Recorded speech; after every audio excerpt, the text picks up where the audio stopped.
Bíblia, no livro do profeta Jeremias, eu quero trazer uma palavra para cada um de nós nessa noite. Jeremias capítulo 32.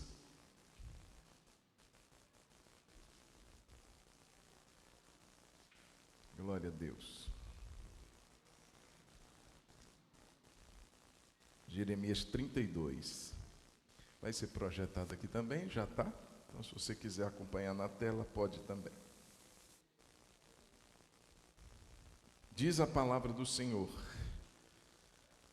A palavra que foi dita a Jeremias da parte do Senhor no 10º ano do reinado de Zedequias, rei de Judá, ou 18º ano do reinado de Nabucodonosor. Ora, nesse tempo, o exército do rei da Babilônia cercava Jerusalém, e o profeta Jeremias estava preso no pátio da guarda que estava no palácio do rei de Judá. Pode baixar só um pouquinho aqui, por favor, Nick. Verso 3. Pois Zedequias, rei de Judá, o havia encerrado, dizendo: como você ousa profetizar que o Senhor Deus disse que entregará esta cidade nas mãos do rei da Babilônia e que este a conquistará?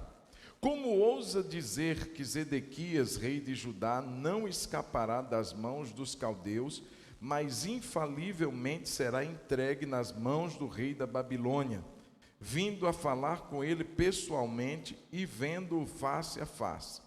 Como ousa profetizar que ele levará Zedequias para a Babilônia, onde ficará até que o Senhor atente para ele, como ele mesmo disse, e que se lutarmos contra os caldeus, não seremos bem-sucedidos? Jeremias disse: a palavra do Senhor veio a mim, dizendo: eis que Anamel, filho de seu tio Salum, virá falar com você, dizendo: compre o meu campo que está em Anatote, pois pela lei a respeito do resgate compete a você comprá-lo.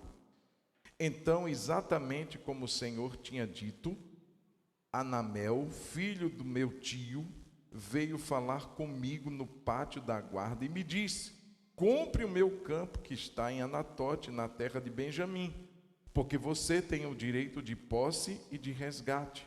Compre. Então entendi que isto era a palavra do Senhor. Assim comprei de Anamel, filho de meu tio, o campo que está em Anatote, e pesei o dinheiro para ele, 200 gramas de prata. Assinei a escritura, fechei-a com selo, chamei testemunhas e pesei o dinheiro numa balança. Peguei a escritura da compra, tanto a selada que continha o contrato e as condições, como a cópia aberta, e entreguei essa escritura da compra a Baruque, filho de Nerias, filho de Maceias, na presença de Anamel, filho do meu tio, na presença das testemunhas que assinaram a escritura da compra e na presença de todos os judeus que estavam sentados no pátio da guarda. Na presença deles, dei uma ordem a Baruque, dizendo: assim diz o Senhor dos Exércitos, o Deus de Israel: pegue estas escrituras da compra, tanto a selada como a aberta, e coloque-as num vaso de barro para que se conservem por muitos dias. Porque assim diz o Senhor dos Exércitos, o Deus de Israel: ainda se comprarão casas, campos e vinhas nesta terra. Amém? Vamos orar?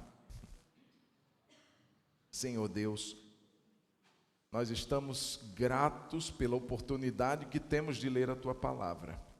Gratos porque é um privilégio, Senhor.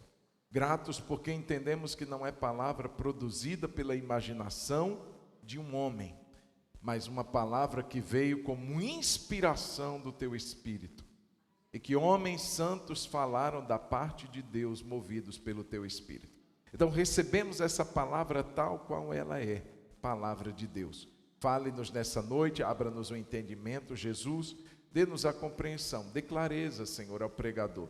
e a cada um dos meus irmãos a compreensão da sua vontade. É o que eu te peço e também te agradeço no nome de Jesus. Amém. Amém, queridos? Meus irmãos, o Deus Todo-Poderoso, Senhor da nossa vida, colocou essa palavra no meu coração. Eu queria compartilhá-la com você. E o tema que Deus me deu foi esse: invista no que parece estar perdido. Invista no que parece estar perdido. Eu queria te perguntar, você compraria um lote que estivesse próximo a uma desapropriação de um governo? Olha, nós vamos desapropriar todos esses lotes aqui. Então chega um que se diz o proprietário: estou vendendo aqui para você uma condição maravilhosa. É claro que a gente ia correr de uma situação como essa. Você compraria um lote assim que, por exemplo, como em Maceió, tem um bairro lá, gente, chamado Pinheiro. Esse bairro, ele afundou, praticamente está afundado, por questões geológicas, por questões humanas também, extração de água que passa lá pelas rochas, enfim, está uma briga lá, porque a maioria das casas, irmãos, virou um bairro fantasma. Existem mansões lá que estão saqueadas, estão abandonadas. Pastora Wanda sabe disso. Então, queridos, um bairro inteiro, a igreja que minha mãe congregava fica nesse bairro, Pinheiro. Então, quem compra algum imóvel num lugar como esse? Não compra. Então, mansões que você pode até ver uma placa de venda, dizendo assim: vende-se uma mansão que custa 1,5 milhão, vendida por 250 mil. Não arruma uma pessoa para comprar. Porque é furada. É avião que está caindo. Então, irmãos, eu estou falando isso porque foi exatamente isso que o Senhor Jesus, o Senhor Deus, mandou o profeta fazer. Se você prestou atenção no texto que a gente leu, Judá estava cercada pelos exércitos dos caldeus, pelo exército de Babilônia.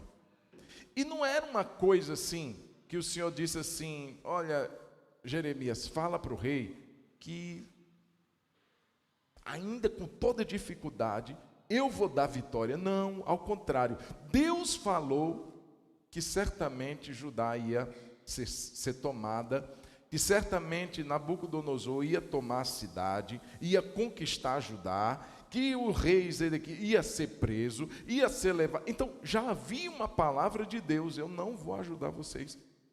Fazia parte do projeto de Deus, dos planos de Deus, vamos dizer assim, da soberania de Deus, naquele momento, por razões bem específicas, entregar o povo ao cativeiro. Então era certo, eles não precisavam nem lutar. Aliás, Jeremias os incentiva, vezes ou outra, a se entregarem. Não luta não, resiste não, vocês vão ser tomados, Babilônia vai prevalecer, Judá será levada cativa. Irmãos, e aquele rei orgulhoso, não ouvindo a palavra de Deus, o que foi que ele fez? Mandou prender o profeta. Você vê que nesse momento que ele é mencionado aqui, ele está preso no pátio da guarda. Jeremias está preso porque profetizou a verdade, porque falou a palavra de Deus, não agradou ao rei, e o rei manda então prender o profeta Jeremias. Então, olha a circunstância: o profeta está preso, ele sabia, e pela data, em um ano dessa data que Jeremias está aqui profetizando, Judá foi tomada, de fato foi tomada. Então, ele sabia disso: eu estou preso, Judá vai ser tomada, e Deus dá uma palavra para ele: ô Jeremias, está vindo aí o seu primo, Anamel, filho do seu tio Salum, e ele está vindo com um propósito: ele quer te vender um campo em Anatote, e você vai comprar esse campo. Não, presta atenção. É como se ele dissesse assim: oh Deus, o senhor está de brincadeira, né? Porque Judá vai ser tomada. Eu vou comprar uma terra que está condenada. Ainda que Jeremias soubesse que o cativeiro tinha um prazo, mas ele não usufruiria daquele campo. O que Deus manda então Jeremias fazer em comprar aquele campo numa condição como aquele estava, na iminência de perder tudo, era exatamente a de mostrar o que Deus tinha para fazer lá na frente. Um ato profético. Você vai comprar, Jeremias, hoje um campo, numa terra que será invadida, você nem vai ver esse campo, você nem vai observar esse campo, você nem vai visitar para saber como é que é, porque você está preso. Então, de fato, esqueça, você vai comprar, mas não vai usufruir, não vai ver, você não vai aproveitar, nem você não vai morar lá, não, você só vai comprar. Mas isso que eu estou te mandando fazer, pregador é assim, né, gente? Não adianta só Jeremias pregar, ele tem que obedecer o que ele está falando. Deus, o Senhor está dizendo para eu comprar.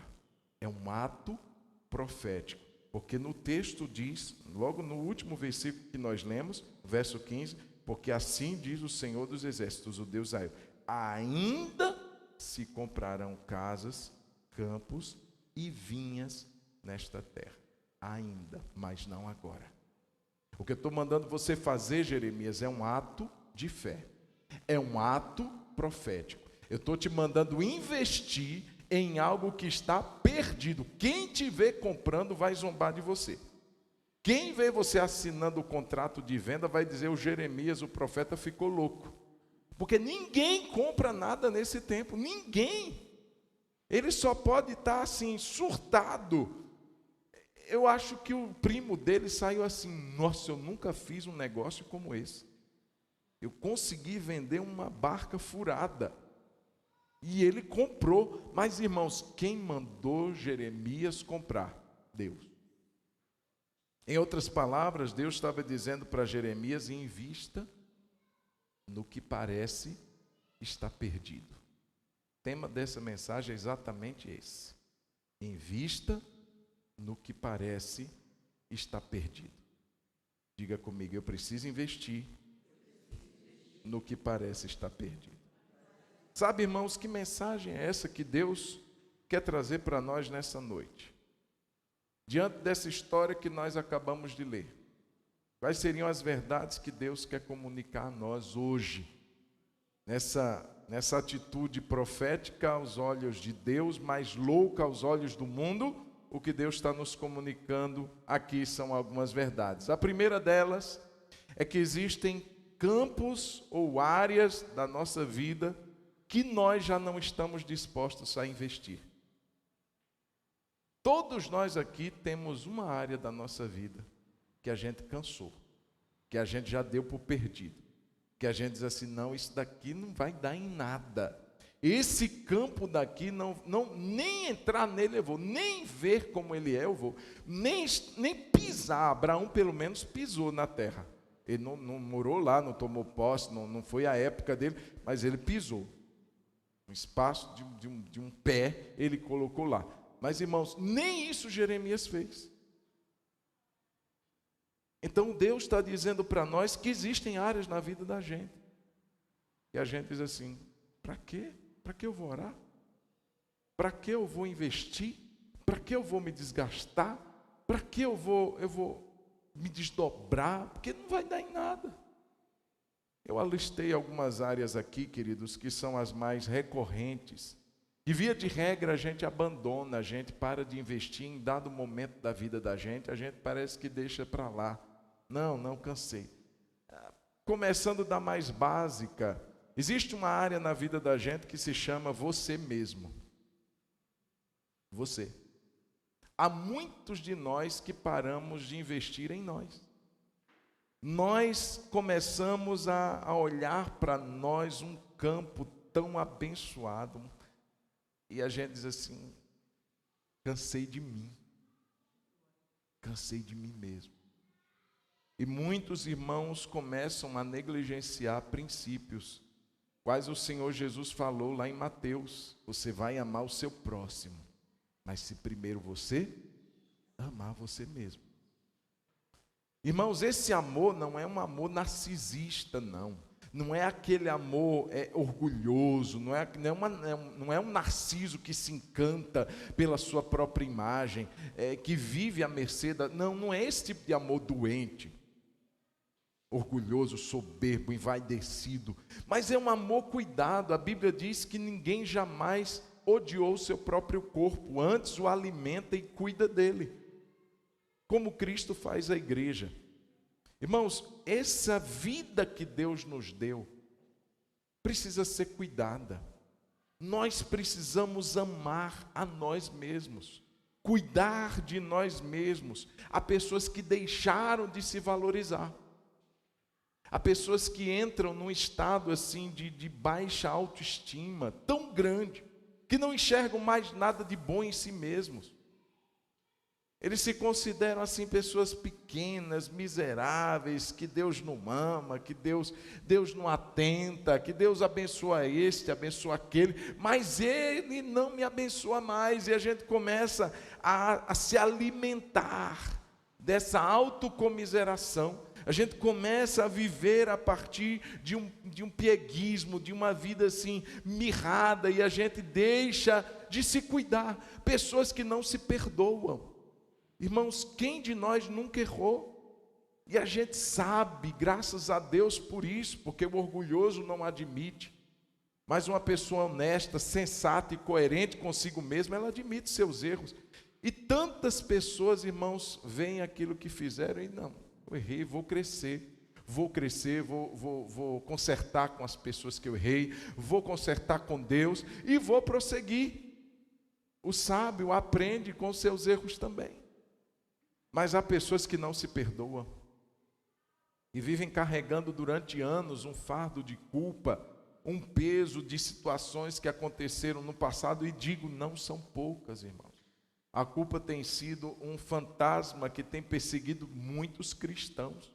Apesar de sabermos que Ele já levou sobre si nossas culpas também, a gente insiste em resgatá-las, a gente insiste em mantê-las junto a nós, e não nos perdoamos, não nos cuidamos, não investimos mais em nosso crescimento, não, pastor. Irmão, Deus, Ele quer que você se cuide, Deus quer que você cresça, Deus quer que você se valorize, Deus quer que você se ame. Do contrário, Ele não diria isso: ame o seu próximo como você ama a si mesmo. Como você pode dar tudo o que quereis que os homens vos façam, façam a eles também. O que é que eu quero receber? Tem gente que não tem mais expectativa. Sabe, irmãos, nós precisamos investir. Eu quero deixar essa palavra de encorajamento com você, em nome de Jesus. Invista em você, invista na sua saúde, invista no seu crescimento profissional, invista. Estude, conheça coisas novas, veja a vida de uma outra maneira, seja alguém que investe nesse campo chamado você mesmo, amém? Porque Deus olha para você, investe em você, e cuida de você, e abençoa você, mas você se olha e não se vê digno disso. Irmãos, você está querendo ser maior do que Deus. Não podemos agir assim. Deus olha para nós, nos amou, nos resgatou e disse assim: a partir de hoje eu vou cuidar da sua vida até o último dia. E a gente não faz isso com a gente mesmo. Então, a primeira área que muitos estão abrindo mão, não estão investindo mais em si. Cuide da sua saúde. Uma vez eu conversei com uma pessoa, e essa pessoa estava passando por uma série de situações, de dificuldades, e eu e a pastora aconselhando essa pessoa a cuidar dela mesma. Coisa simples, cuidar dos dentes que estavam precisando de um tratamento. A pessoa dizia assim: pastor, eu não tenho ânimo, nem de me arrumar, nem de tomar banho, nem de pentear o cabelo, nem de cuidar de mim. Eu me auto-saboto. Irmãos, que coisa triste é ver pessoas que se entregaram a isso. Mas em nome de Jesus, Deus está nos chamando nessa noite para investir em nós. Amém? Amém ou não, irmãos? Investe em você, se produza, fique bonitão, faça um exercíciozinho. Irmão, cuide de você. Se você não cuidar de você, fica lá, Deus cuida de mim. Deus está dizendo: já cuide, meu filho, você que não está cuidando. Cuide de você. Um outro campo, uma outra área que a gente deixa de lado e deixa de investir, Deus está dizendo para nós nessa noite: é tempo de investir em áreas que parecem estar perdidas, que a gente não valoriza mais. É a família, é o casamento, são os filhos. Esse contexto familiar que muitos hoje não estão mais preocupados ou dispostos ou até mesmo com vontade, pessoas que perderam vontade de investir na sua própria família. Diz assim: pastor, já me dei tanto, eu já me doei, eu já me desgastei, mas parece que não vem retorno. É exatamente isso. Mas ainda assim, Deus está dizendo para nós: continue investindo, continue investindo, continue investindo. Sabe, irmãos, essa área chamada família tem sido de uma maneira muito intensa atacada. E o maior ataque do diabo é quando ele consegue nos vencer. É quando ele consegue fazer com que a gente acredite que nada do que a gente fizer vai dar mais resultado. Jeremias, você vai comprar esse campo, a cidade vai ser invadida. Vou, porque Deus me mandou. E Deus está nos mandando nessa noite: invista na sua família, invista no seu lar, invista no seu casamento. Como, irmãos? Como que nós deixamos de investir? Ou como que nós podemos investir? Coisas simples. Por exemplo, tem gente que acha que é só questão material. Pastor, mas eu já deixo as vasilhas cheias, eu já trabalho para deixar a casa com tudo. E o que é que eu preciso investir mais? Irmãos, não é só de pão que vive o homem. Existem outras áreas, queridos, que são tão necessárias quanto. Eu poderia falar aqui do investimento emocional. Irmãos, o próprio Deus, veja bem, Jesus está com 30 anos, está no início do ministério dele, passa pelo batismo, de repente vem uma nuvem, e da nuvem ouve-se a voz, que nós sabemos que era a voz do Pai. E a voz do Pai que falava pro filho. O filho que já tinha 30 anos, não era uma criança. Porque tem gente que diz assim: não, a gente precisa dar para quem é criança a formação. Tudo bem, você tem que investir na formação. Mas veja bem, irmãos, 30 anos não deixou de ser o filho.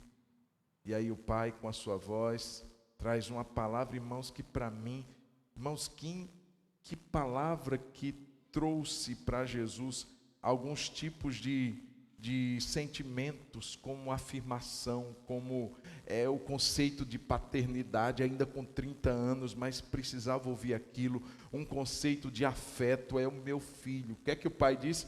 Você é o meu filho, ou ele estava apresentando Jesus: este é o meu filho amado, em quem tenho todo prazer.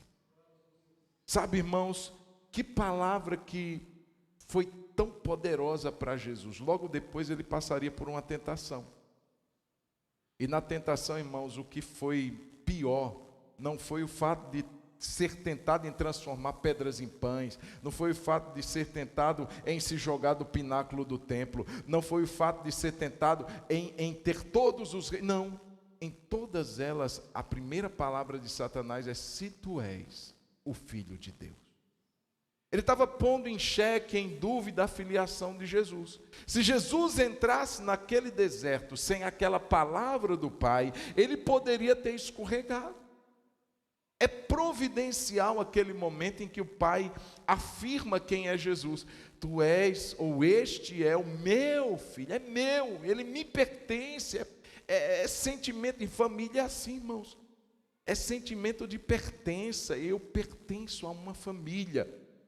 Irmãos, isso dá segurança, isso dá estabilidade emocional, isso dá equilíbrio nas emoções de uma pessoa. Muitas vezes nós estamos falhando em investirmos nessas áreas. Nós, pais, estamos falhando em investirmos na área emocional dos nossos filhos, comunicar-lhes afeto. É o meu filho amado.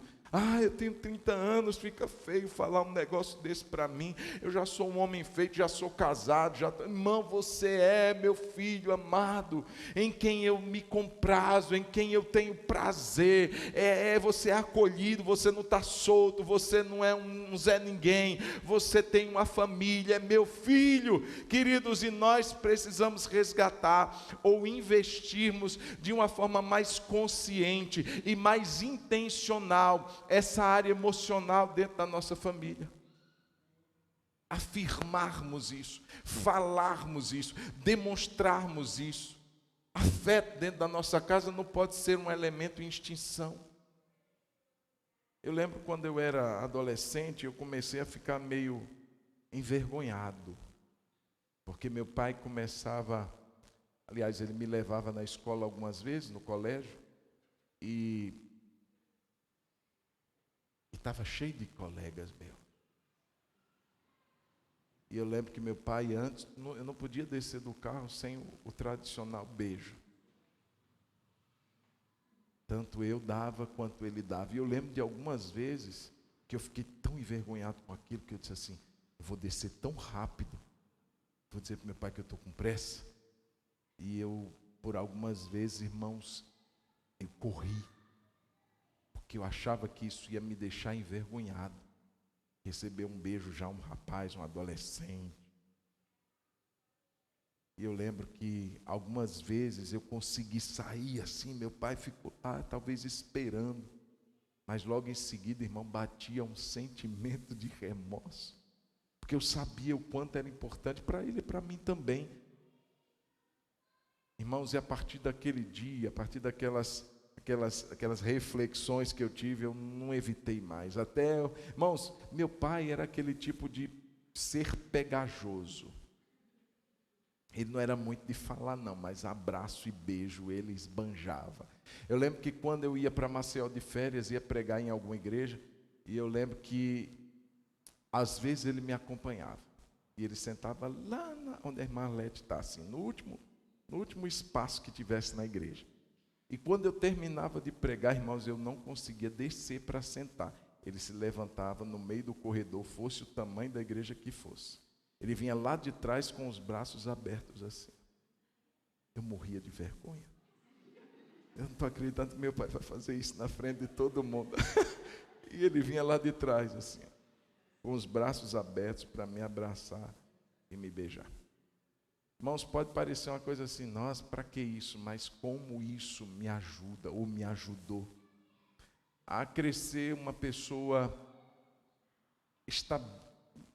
equilibrada, vamos dizer assim, no que diz respeito à minha pessoa, ser amado, ser querido. A gente visitou um orfanato um tempo atrás e tinha uma criança lá que as pessoas que estavam lá disseram que ela chegou bem novinha lá, e para evitar que ficasse assim tomando tempo, porque são poucas cuidadoras para muitas crianças, então as crianças choram e ninguém pega nelas. É uma determinação não pegar, não sei se for para trocar ou para dar de comer, mas carinho, afeto, elas não têm. E eu lembro que tinha uma bebezinha tão linda, irmãos, e a gente parou perto dela e ficou lá brincando com ela. Irmãos, ela estava com um semblante meio catatônico, assim, meio imóvel, meio paralisado. Ela olhava para a gente assim, não esboçava nenhuma reação, nenhum sentimento. E eu fiquei achando tão estranho aquilo. Depois a gente ficou sabendo desse fato, que elas não são tocadas. Então, por não serem tocadas, não ter afeto, não ter carinho, elas crescem assim, uma planta. Tem muito sentimento.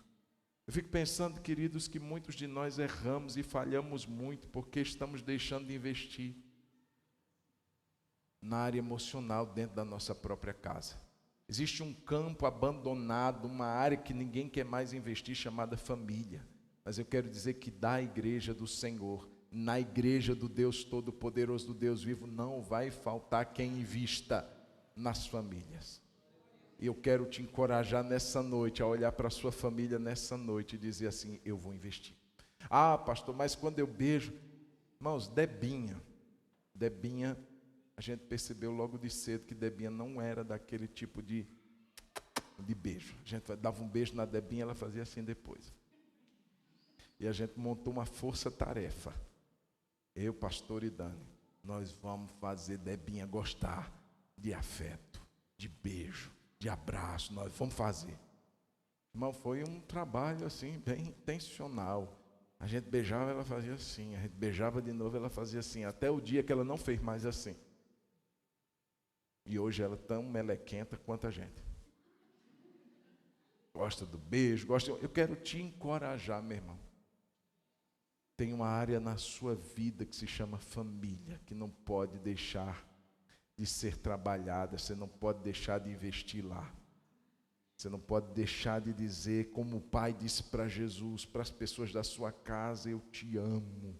Você é importante para mim, apreciar, elogiar, encorajar. Meus irmãos, isso precisa acontecer dentro da nossa casa. Quem está entendendo diz um amém, um glória a Deus aí. Existe uma outra área dentro da nossa casa, irmãos, que é um investimento material. Paulo diz lá em Timóteo capítulo 5, se alguém não tem cuidado dos seus, especialmente dos da sua própria casa, negou a fé e é pior do que o incrédulo. Ele está falando de um contexto de viúvas desamparadas. Se ela tem filho para cuidar dela, que cuide, não se sobrecarregue a igreja. Porque existia no contexto daquele momento em que Paulo falava para Timóteo, viúvas que tinham filhos, mas que os filhos não as assistiam. E ele está falando em termos financeiros. Um cuidado físico, um cuidado material. Ele está dizendo, quem não cuida dos seus, materialmente, se tem condições e não cuida, ele diz assim, negou a fé. E é pior do que o incrédulo. Irmão, você já imaginou uma situação dessa? Ele não negou Jesus, ele não falou mal do evangelho, ele só não cuidou da família dele. Veja quanto isso é sério. Veja quanto isso aos olhos de Deus é importante. Então precisamos investir emocionalmente, precisamos investir materialmente. Cuida lá, dá um presente, faz um agrado, cuida, leva para cuidar, faz o que você pode fazer, mas você não pode deixar a sua família de lado. Investimento de tempo, investimento de esforço, investimento de cuidado físico. Faça o que você pode fazer. Não fique esperando um anjo descer com uma mensagem. Você já tem a palavra de Deus. Invista emocionalmente, invista materialmente, invista espiritualmente. Paulo fala para os líderes da igreja, também Timóteo, que governe bem a própria casa, criando filhos, na disciplina, com todo respeito. Irmão, sacerdócio do lar. Ministrar espiritualmente aos filhos, à família, à esposa que ora pelo marido, filhos que oram pelos pais. Já imaginou uma casa dessa, gente? Satanás não tem muito espaço, não. Está todo mundo se cobrindo em oração, está todo mundo atento ali em oração, cobrindo um ao outro. Não é aquele negócio, não, meus pais já oram por mim. Você ora pelos seus pais? Ah, minha esposa já ora, pastor. Quem ora aqui em casa é minha esposa. E você, santo homem? Precisamos cobrir uns aos outros dentro da nossa família com oração. Amém, queridos? Investimento, um campo chamado família, que o diabo tem tido oportunidade, porque muitos crentes pararam de investir. Ah, estou cansado. Não vai mudar não. Não, misericórdia, tem anos que eu oro e nada muda. Invista. Outro campo chamado reino de Deus. Esse daí, irmãos, a gente gosta de falar, de declarar, Mateus 6,33, antes, buscar em primeiro lugar o reino de Deus e a sua justiça, e muitas vezes o reino de Deus na nossa vida não está em primeiro lugar. Aquele desejo de colocar o governo de Cristo sobre a minha vida, Jesus, quem manda. Irmão, você imaginou você sendo profeta? Que Deus acabou de dizer, olha, a cidade vai ser invadida, vai ser tomada, não vai sobrar nada, vocês vão para o cativeiro, mas você vai comprar um campo nessa terra. Eu não vou morar lá, eu vou comprar, e quem vai morar é o babilônico, é o caldeu. Você entendeu, irmãos, que crente, ele não tem muita opção de isso eu obedeço, isso eu não obedeço. Se a gente põe o reino de Deus em primeiro lugar, o governo de Cristo tem que estar sobre a nossa vida. Obedecer não é opção, obedecer é obrigação. Obedecer é responsabilidade de quem prioriza o reino de Deus. Irmãos, hoje as igrejas podem estar cheias, mas são poucos os que investem no reino de Deus. Primeiramente, com relação a Ele mesmo. Eu tenho consagrado minha vida ao serviço do reino de Deus? Não. A maioria das pessoas são apenas aquelas que consomem da fé que tem. Eu vou lá porque eu vou receber uma oração, eu vou lá porque eu vou isso, eu vou lá para ter isso, eu vou lá para fazer uma campanha para conquistar isso daqui. Mas quantos pensam como o salmista pensava? Que darei eu ao Senhor? A maioria, irmãos, vão aos cultos dizendo: o que é que o Senhor dará a mim? O que eu receberei do Senhor? Poucos dizem o que é que eu vou dar ao Senhor. Porque isso mostra, irmãos, que o nosso investimento não está no reino de Deus. Muitas vezes esse desejo de dedicar tempo é uma coisa tão difícil de ser negociada hoje. Tempo para servir o outro, tempo para fazer uma visita, e eu louvo a Deus pelas nossas irmãs do Bom Samaritano, que em meio a tanta correria, toda semana dedicam um tempo para estarem visitando uma idosa, para estarem visitando uma pessoa que está numa situação de solidão, de abandono, postando lá as fotos no grupo. Acho, irmãos, tremendo. Louvado seja Deus. E você que dedica um tempo da sua semana para ligar para alguém, para incentivar, para encorajar a fé de alguém, para saber como é que a pessoa está com Deus, se tá tudo bem na casa dela. Eu louvo a Deus, como a Jael falou no início aqui, irmãos, tantos irmãos que se mobilizaram nesses dias para atendermos a necessidade daquela família, daquelas duas famílias. Irmãos, ela foi resolver uma situação com 3 filhos e uma na barriga, no Eldorado. Vê se conseguiu bolsa, mas sem identidade de filho. Irmãos, parece que não deu certo. E ao que tudo indica, essa mulher voltou andando de Eldorado até Nova Contagem, com 3 filhos, porque ela chegou em casa meia-noite. Ela só foi resolver um problema no banco, sem telefone, recém-chegada de Manaus. Irmãos, que situação. E diz que ela chegou lá. Quando os meninos viram aquele tanto de coisa, os brinquedos, e tinha fralda, e tinha comida, e tinha cama, e tinha liquidificador, e tinha tudo, irmãos. Porque eles não conseguiram nem dormir, de tanta alegria. Então, irmãos, isso é reino de Deus. Essa mulher não é daqui da igreja. Não, só vamos doar se for da igreja batista. Não, meu irmão, é reino de Deus. Quem entende isso, dá um glória a Deus. Esforços, tempo, dinheiro, sim. Muitos irmãos, olha, eu tenho 30, eu tenho 20, eu tenho 50, e foi fazendo aquela corrente do bem, irmãos. Quantas fraldas foram compradas, quantos itens para o nascimento daquela menina que está vindo, chegaram ali como recurso. Louvado seja o nome do Senhor. É investir, irmãos. Investir. E Deus está nos chamando nessa noite para olharmos campos da nossa vida que nós deixamos de lado. Qual é o campo da sua vida que você não está mais investindo? Qual é o sonho da sua vida, o chamado que você um dia disse que Deus tinha feito para você, e você não está investindo mais? Será você que você já deixou, você se deixou de lado? Será seu casamento que você olha para o seu marido, assim, oro mais não, pastor. Está nas mãos de Deus. Esse está nas mãos de Deus, irmãos, na maioria das vezes, é uma desculpa que a gente está dando de dizer assim: eu lavo minhas mãos, não faço mais nada. Esse filho, não, já, nosso Deus, não dou conta mais. Deus está falando para nós nessa noite que é tempo de voltar a investir.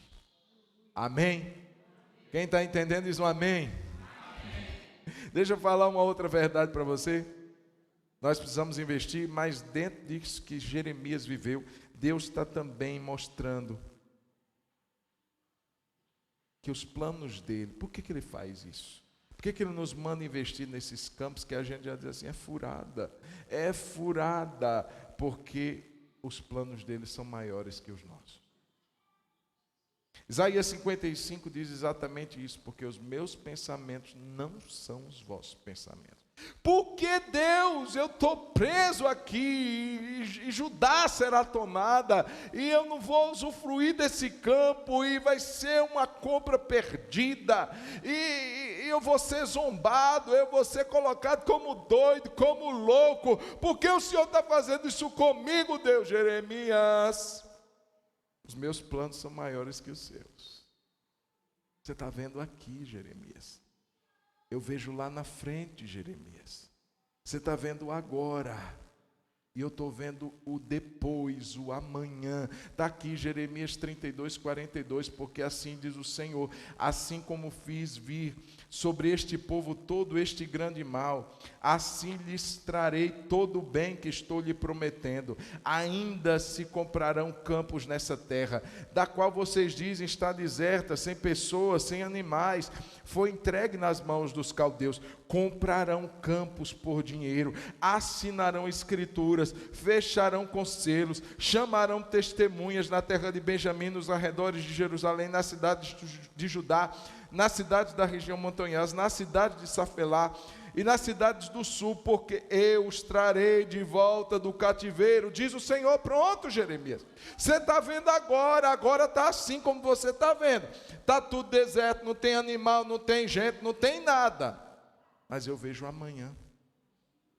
Meus planos são maiores que os seus planos, por isso, invista. Eu estou te mandando investir, então invista. Irmãos, cristão não anda pelo que vê. Cristão não anda pelas circunstâncias. Cristão não anda pelos sentimentos. Do contrário, a gente vai abandonando as coisas ao longo do caminho.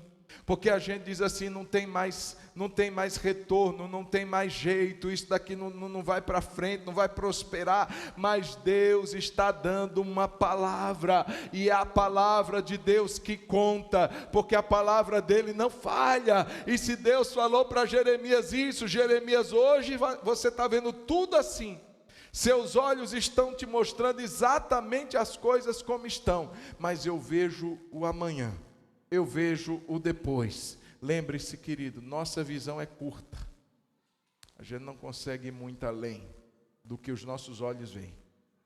A nossa visão é limitada, é cercada de dificuldades, é cercada de sombras. A gente não consegue ver as coisas como elas de fato serão um dia. E a nossa visão é muito circunstancial. Dependendo do dia, da ocasião, do que está acontecendo, a gente diz assim, não tem jeito. Mas eu quero dizer que quem anda com Deus é desafiado a ter um outro tipo de visão. Quem anda com Deus é desafiado a ter uma visão de fé. A gente vai começar a olhar de uma outra maneira. Irmãos, e quando a gente tem Cristo, agora que nós somos de Cristo, Paulo diz, eu não vejo mais as coisas segundo a carne. Eu vejo de uma outra maneira. Então, queridos, que nessa noite Deus abra os nossos olhos de fé. Para a gente começar a ver áreas da nossa vida de uma outra forma. Que não seja aquelas que os nossos olhos nos mostram. Estou vendo meu lar afundado. Deus está vendo de uma outra maneira. Eu estou vendo minha vida afundada, parada. Eu estou vendo minha vida estagnada, Deus está vendo de uma outra maneira. Por isso Ele está te mandando, me mandando, nos mandando investir. Faça um investimento proposital, intencional. Não deixe, porque eu vejo lá na frente essa terra, Jeremias, voltará a ser habitada. Campos serão comprados novamente aqui nessa terra. Eu quero ler com vocês Isaías 48:10, para encorajar a sua fé. Por saber que a visão que Deus tem não é a visão que você e eu temos. Por saber que a maneira como Deus enxerga e age é diferente da nossa. Isaías 46:10 diz assim. Isaías 46:10. Vamos ler? Desde o princípio anuncio o que há de acontecer, e desde a antiguidade revela as coisas que ainda não sucederam. Eu digo, o meu conselho permanecerá de pé, e farei toda a minha vontade. Vamos ler de novo? Olha o que Deus está dizendo. Desde o princípio Ele anuncia o fim. Não, Deus não espera chegar no fim para dizer, eita, aconteceu, não foi? Não, no fim, Deus está lá também. no início ele anuncia o que vai ser no fim. Desde o princípio, anuncio o que há de acontecer. E desde a antiguidade, revela as coisas que ainda não sucederam. Eu digo, o meu conselho permanecerá de pé. E eu farei toda a minha vontade. Irmãos, isso não é opção, não é condição. Deus não está dizendo, então, eu quero, mas você sabe, né? Não sei quem vai assumir o governo, não sei quem vocês vão eleger, eu não sei como é que vai ser o andamento lá da economia. Eu estava vendo essa semana, meu cunhado estava me mostrando lá na Venezuela, irmãos, a quantidade de dinheiro na rua. São bolos assim, ó, mas não é um bolinho não, está tomada assim, bolos de dinheiro, que não vale mais nada. Nada. Deus não fica condicionado a nada que acontece. Ao contrário, tudo que acontece passa debaixo da soberania de Deus. Deus está acima. O trono do Senhor está firmado nas alturas. De lá ele se inclina para ver o que se passa na terra. De lá de cima ele observa o que se passa entre os filhos dos homens. Ei, meu irmão, Deus está acima de toda e qualquer circunstância, e o conselho do Senhor permanecerá de pé, independente do que aconteça. Deus não perde o controle de nada. Por isso ele diz, invista. Aí você olha para o seu lado, você olha para o seu contexto, você olha para a sua realidade e diz assim, não consigo porque não terá retorno, não consigo investir mais porque eu me cansei e eu não vejo nada mudar, está tudo deserto, não tem nada acontecendo, e Deus está dizendo, mas eu estou vendo lá na frente. Eu estou vendo que você não vê, meu filho, então haja por fé. Vai lá, Pedro, lança a rede. Não estou vendo nada, Senhor. Não vai de novo. Eu vejo que você não vê. Você vê fracasso, eu vejo um milagre. Você vê uma rede vazia, Pedro, eu vejo uma rede se rompendo de tantos peixes. Você vê um dia infeliz, eu vejo um dia próspero. Meu querido, que a gente não ande pelo que vê. E se Deus está mandando a gente investir, invista. Invista em você, invista na sua família, invista no Rei de Deus, invista nas pessoas. Você não sabe qual semente. Eclesiastes diz, lança a tua semente de manhã, de tarde, você não sabe qual vai prosperar. Uma delas prospera, mas não se canse de fazer o bem, porque a seu tempo ceifaremos se não houvermos desfalecido. A ordem é essa, invista, invista, invista. Abençoe, abençoe, abençoe. Faça a sua parte e deixe o resto com Deus. A sua semeadura não será frustrada. E eu encerro. A última verdade que nós vemos nesse texto, além da que nós vimos que existem áreas da nossa vida que a gente precisa investir, ou reinvestir. Isso me vem de uma forma muito clara, pessoas que começaram com tanto ânimo, investindo seriamente em áreas de sua vida e por decepções abandonaram essas áreas, deixaram elas para trás, se frustraram porque colheram talvez alguns frutos não tão doces, alguns frutos amargos, e disseram assim, essa vai ser toda a colheita. Deus está dizendo que pode mudar a sua colheita. Deus está dizendo que você e eu precisamos ou investir ou reinvestir. Começar do zero, começar de novo e fazer com que isso se torne uma realidade, em nome de Jesus. A outra verdade é que os planos de Deus são maiores que os nossos. Por que a gente faz isso? É porque Deus exige fé de nós. O meu justo viverá pela fé. Não tem como viver de uma outra maneira. Não tem como a gente viver pelo que os nossos olhos veem. Senão a gente vai se frustrar e a gente vai retroceder. Mas para terminarmos, que mensagem é essa que nós vemos nesse texto que Deus nos mostra a partir dessa situação tão, se não fosse Não fosse um texto bíblico, seria uma situação bem hilária, né? Bem diferente. Como é que um homem compra um campo que vai ser tomado em menos de um ano? Uma outra verdade última, que nós somos desafiados a investir. Isso a gente já sabe. Ainda que a gente não veja resultados imediatos. Veja o que eu estou dizendo. Deus nos encoraja a investir, ainda que não vejamos resultados imediatos. A gente sabe que Deus projeta algo lá na frente, mas talvez agora a gente não colha tudo aquilo que a gente imaginava colher. Mas não é por isso que a gente vai deixar de investir. Pelo contrário, é aí que nós, irmãos, quando Jeremias compra esse campo, ele tinha profetizado. No capítulo 25, se você depois quiser conferir, no verso 11, ele tinha profetizado que o cativeiro duraria 70 anos. Faz as contas comigo. Se esse homem tivesse na sua fase adulta, na fase profética, lá pelos seus 30 e poucos anos, naquela ocasião ele acabara de comprar um campo. Então, se ele estivesse lá pelos seus 30 e poucos anos, o cativeiro duraria 70 anos. Quando terminasse cativeiro, ele poderia pensar, agora eu vou pegar meu campo de volta. Daria tempo?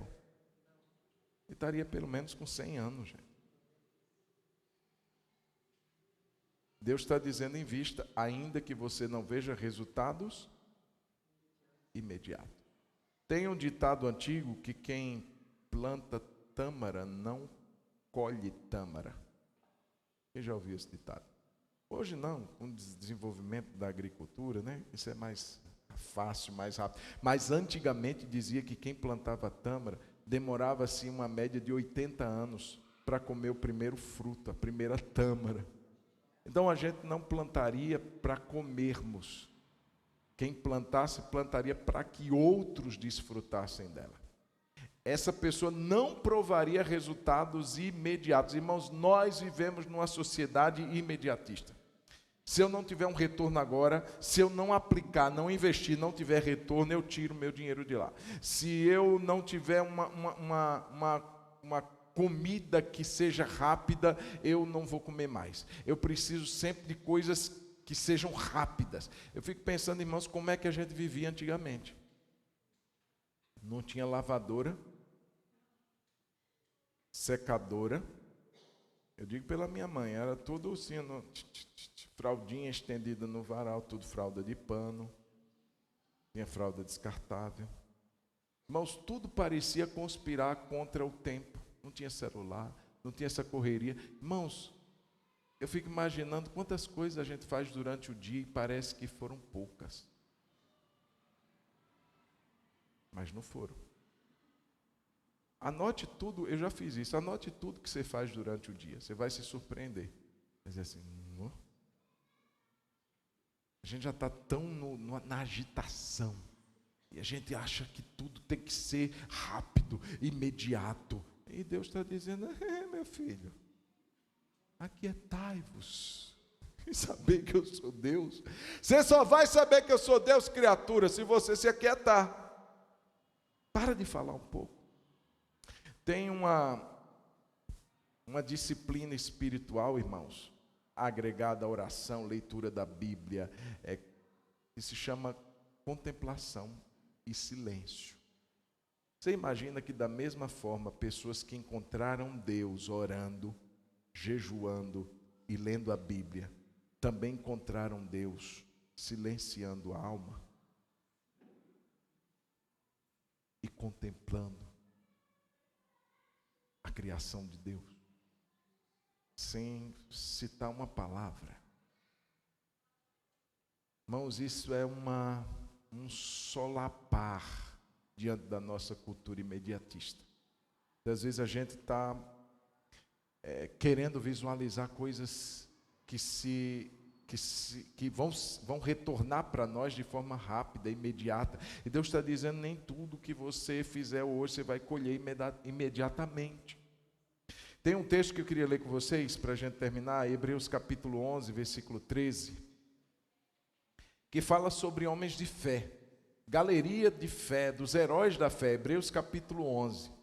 Vai mostrar em números lá, homens, mulheres, gente que viveu grandes experiências com Deus. Aí vai dizer no verso 13, de Hebreus capítulo 11, exatamente assim: todos estes morreram na fé. Ou seja, eles viveram em fé e morreram na fé. Não desviaram, não. Eles estavam firmes na fé, morreram na fé. Não obtiveram as promessas. Está escrito isso mesmo, gente? Exatamente. Não obtiveram as promessas, mas viram-nas de longe. Esse ver de longe, irmãos, é o olhar de fé. Assim como Moisés viu a terra do monte, mas não entrou lá. Assim como Abraão recebeu uma promessa de que sua descendência seria tão numerosa quanto a areia da praia e quanto as estrelas do céu, ele viu pouco. Talvez Ismael, Isaac, alguns netos. Mas ele não viu aquela descendência numerosa. Assim como os profetas, queridos, que profetizavam sobre Cristo, o Messias, a esperança de Israel, nenhum deles viu Jesus. Assim Deus também nos incentiva, olha só, eles se alegraram com elas, confessando que eram estrangeiros e peregrinos na terra. Porque os que falam desse modo manifestam estar procurando uma pátria. Verso 15 de Hebreus 11. E se na verdade se lembrassem daquela de onde saíram, teriam uma oportunidade de voltar. Mas agora desejam uma pátria superior, isso é a celestial. Por isso Deus não se envergonha deles de ser chamado seu Deus, porque lhes preparou uma cidade. Veja, irmãos, eram homens que tinham uma promessa, que plantaram, que investiram, que agiram em fé, que andaram e morreram na fé, mas muitos deles não alcançaram a promessa. Viram as promessas de longe, se alegraram com elas, como quem espera algo maior. Eu fico pensando, a gente fica assim com dó de Moisés, não é, gente? Pelo menos eu fico. O homem passou 40 anos no Egito, 40 anos no deserto, cuidando do rebanho do sogro dele. Tem uma palavra de Deus, sai do deserto. E os seus últimos 40 anos ele lidera um povo rebelde, murmurador, para uma terra que Deus havia prometido. Irmãos, chega às margens, nos limites da terra, e Deus diz assim: não vai entrar não. Pegou pesado, Senhor. Nossa, não, você não me santificou. Você pode ir lá para cima. Aliás, pode se despedir, porque lá você vai morrer. Já vai ficar por lá mesmo. E Moisés vai, sobe ao monte, contempla, e o fim da vida de Moisés já se dá ali mesmo. Ele só contempla a terra, ele não pisa. Aí você diz assim: tá, adiantou de quê? Aí vem os críticos: olha aí, crente, está dando sua vida para Deus, olha aí o que é que dá, está vendo? Só tem problema, só dificuldade. Aí eu te pergunto, onde é que estava Moisés? Lá no Evangelho, quando Jesus passa pela transfiguração.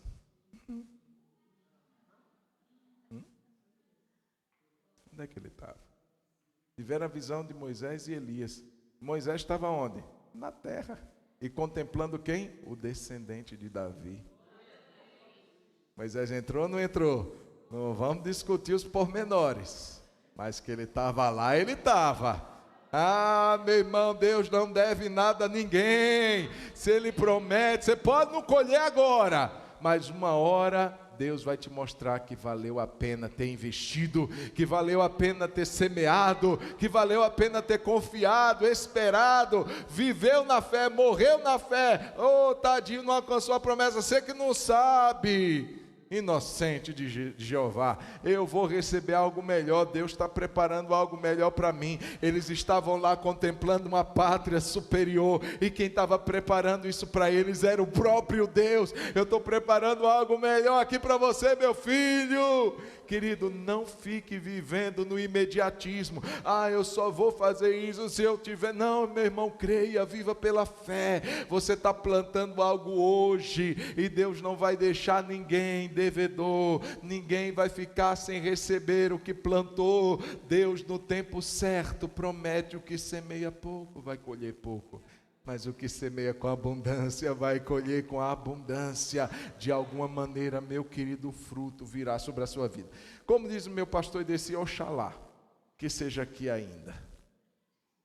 Queira Deus que seja aqui nessa vida, que a gente veja muitos frutos, muitos resultados dos nossos investimentos aqui na terra.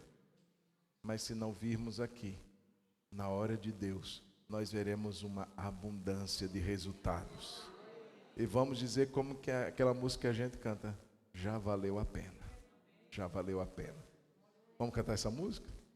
Vamos ficar de pé, queridos, em nome de Jesus. Olha para quem está do seu lado e diga assim: Deus te manda investir, meu irmão. Você parou de investir por quê?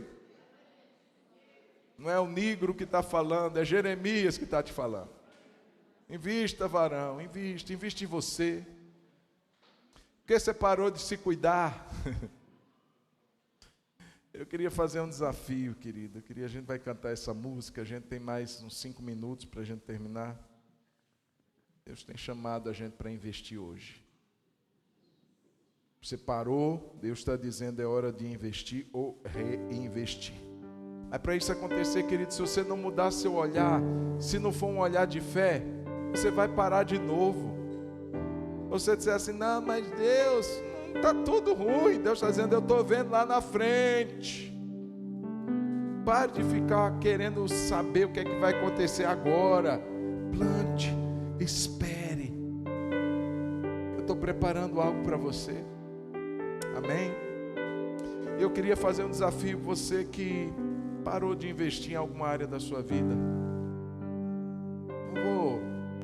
Não vou querer saber os seus motivos. Você tem seus motivos. Mas quem sabe hoje Deus está dizendo: eu quero ampliar a sua visão, eu quero ampliar a sua fé. Quero fazer você enxergar como eu enxergo. Eu quero que você veja que eu tenho algo muito grande para você, é que você não está vendo agora.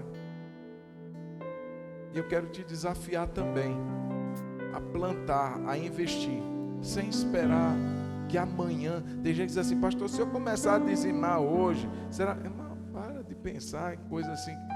O reino de Deus não é nem caderneta de poupança existe mais.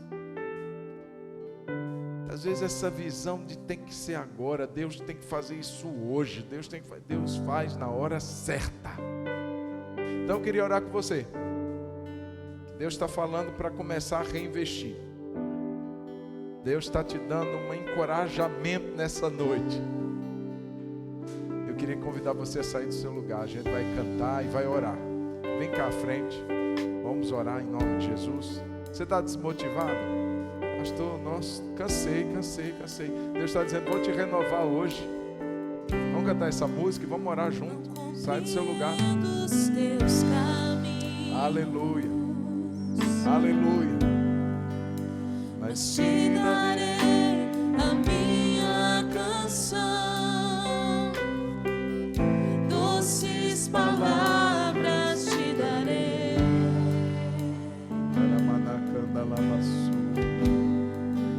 Me sustentas em minha dor,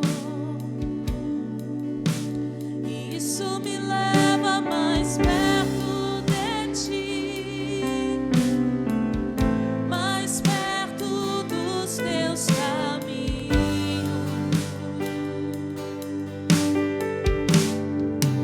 E ao redor de cada esquina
Estenda as suas mãos.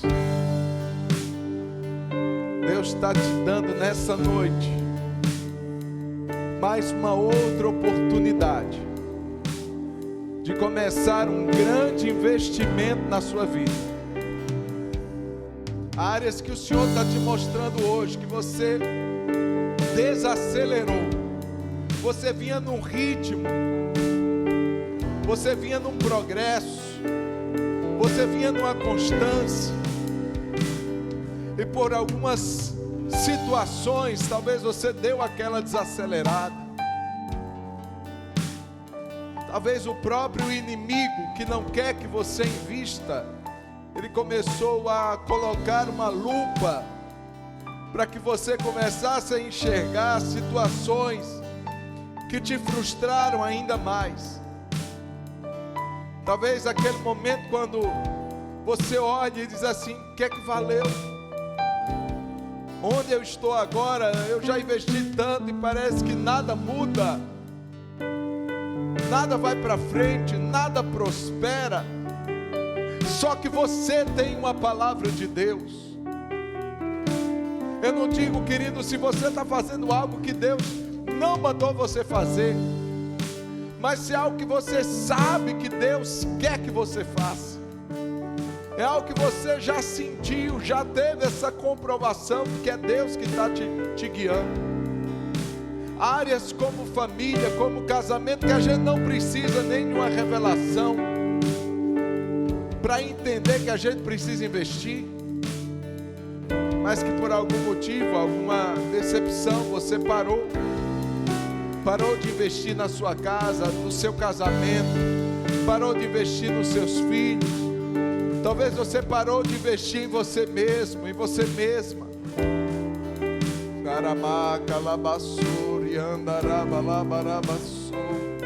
Ei, Deus, o Senhor nessa noite está te dando um novo ânimo.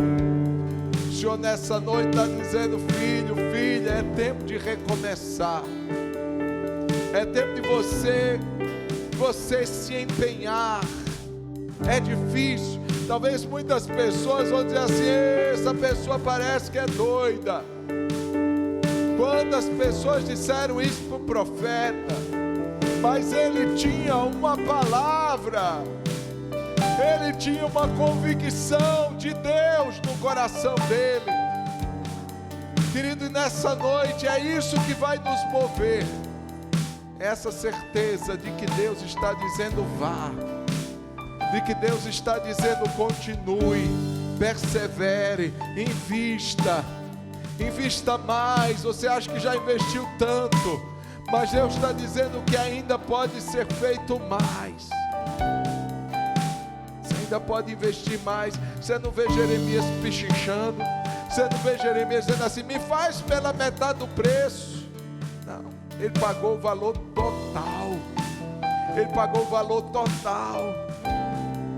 Ei, quantas vezes você está querendo pichinchar? Deus, eu não vou dar tudo não, Deus. Eu vou me empenhar, mas não tanto. Eu vou me entregar, mas não tanto.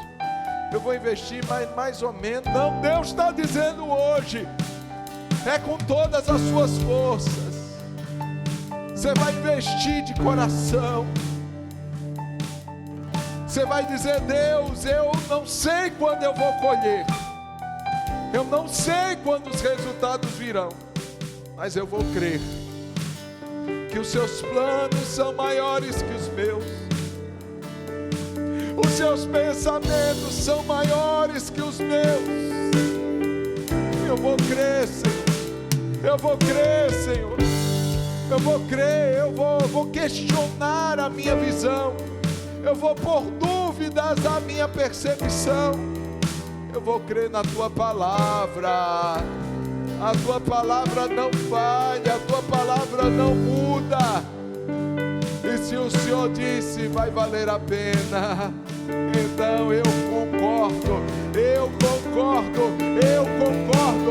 vai valer a pena sim.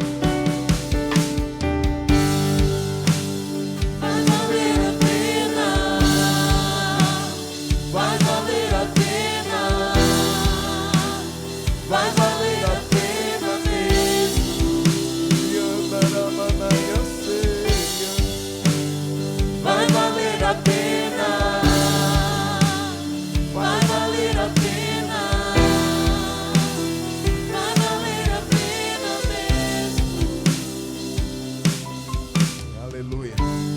já vai encerrar esse momento, mas deixa eu dizer algo que eu sinto no meu espírito. Uma atitude correta destrava caminhos, irmãos. Pessoas que dizem assim: essa área da minha vida eu parei de investir. A partir daquele momento que você parou, você olhou e disse: não vai valer mais a pena meu investimento. Tudo ao redor trabalhou para que a coisa ficasse travada. Você olha, aquela situação que você olha para todo lugar, está tudo travado, está tudo preso. Mas uma atitude de fé destrava as áreas. A pastora conversava com uma pessoa hoje. Essa pessoa estava reclamando da vida, dizendo assim: a minha vida um tempo atrás estava tudo travado, tudo dava errado. Mas a partir desse domingo eu fui na igreja. Ela é de uma outra igreja. E eu tomei uma decisão de começar a agir diferente. E fui organizando algumas áreas da minha vida que estavam precisando desse cuidado. Agora as coisas começaram a fluir. Ligaram para a casa dela, já promoveram o esposo dela. Na semana que ela decidiu fazer diferente. Não parece que as coisas começam a ficar paralisadas, engessadas, quando a gente dá um passo para trás. Mas quando a gente dá um passo de fé, Deus faz com que aquelas áreas sejam destravadas. Eu quero declarar isso nessa noite, em nome de Jesus. Áreas que você deixou de investir, mas que você a partir de hoje vai dizer assim: eu vou dar um passo de fé. Querido, em nome de Jesus, você vai ver Deus agindo. Áreas serão destravadas na sua vida. Você crê nisso? Feche os olhos. Senhor, muito obrigado. Eu tenho certeza, Senhor, que uma atitude de fé gera milagres. Não adiantava Pedro ficar lamuriando lá do barco. Ele precisava lançar a rede. Não adianta, Senhor, ficarmos vendo dificuldades. A gente tem que agir por fé. Então nessa noite eu quero declarar que portas serão abertas em testemunho a essa atitude de fé. Situações que estavam presas serão destravadas por uma atitude de fé, por uma intencionalidade de fé que será feita a partir de hoje, em nome de Jesus.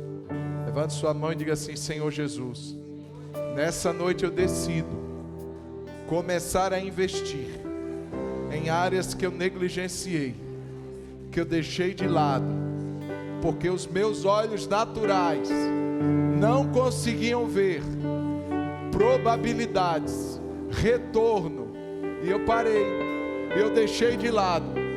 Mas nessa noite, em nome de Jesus, para a vergonha do inferno, eu declaro que eu vou recomeçar a investir com todo o meu coração, porque o que o Senhor tem para mim são planos maiores, são pensamentos melhores do que os meus. Me dá perseverança, Senhor, em nome de Jesus, porque o justo viverá da fé, e eu viverei da fé, em nome de Jesus. Amém, amém. Obrigado, Jesus. Obrigado por essa noite, por esse tempo de fé que o Senhor nos promove hoje aqui. Obrigado por essa palavra. Obrigado pelos louvores, pelas orações, por cada vida que veio te adorar, cada família aqui representada. E eu peço que a sua bênção permaneça sobre nós, nos levando de volta aos nossos lares, guardados e seguros pelas tuas mãos. Em nome de Jesus, uma noite abençoada, um sono reparador, o Senhor ministre sobre cada um de nós. Em nome de Jesus, meus irmãos, que o amor de Deus, o nosso Pai, que a graça de nosso Senhor Jesus Cristo e a consolação do Espírito Santo seja sobre todos nós hoje e sempre. Amém, amém, amém. Dê pelo menos 3 abraços.